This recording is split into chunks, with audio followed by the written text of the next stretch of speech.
लिखूं कुछ आज या वक्त का तकाजा है। मेरे दिल का दर्द अभी ताजा ताजा है।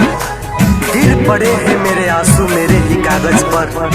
लगता है कि कलम में स्याही का दर्द बहुत ज्यादा है।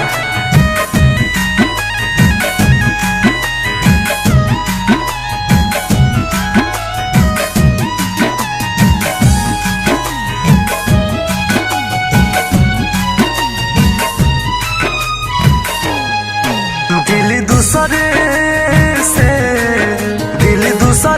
से लगावे के रहे तो दिल दूसरे से लगावे के रहे तो प्यार हमारा से काहे तू कैलू अतना नहीं बढ़ा के गोजी हथवा काहे तू हमसे छोड़वालू अतना नहीं बढ़ा के गोजी हथवा काहे तू हमसे छोड़वालू।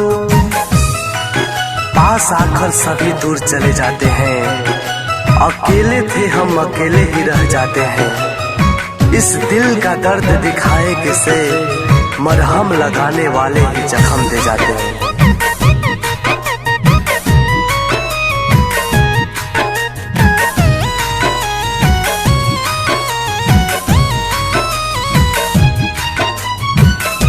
दे गईलू बताना जख्म हो कैसे जी तोहरा बिन सलाम हो।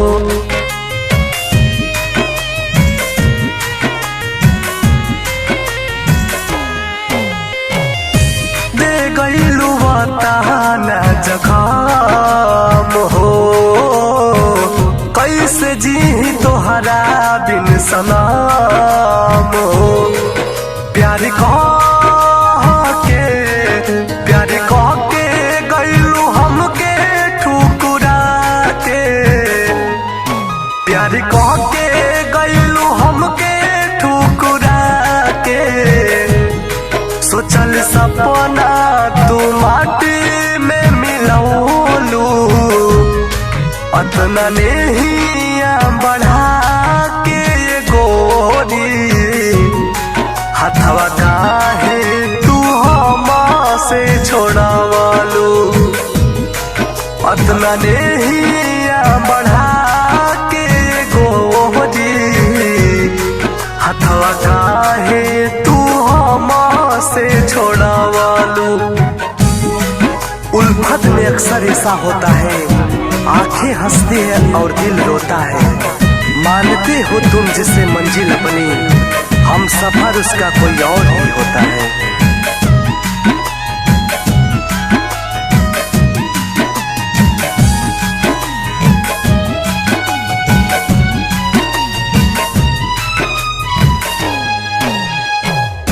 सोचल सपना मिटोलू हो पी के रज के जान तू भुलौलू हो।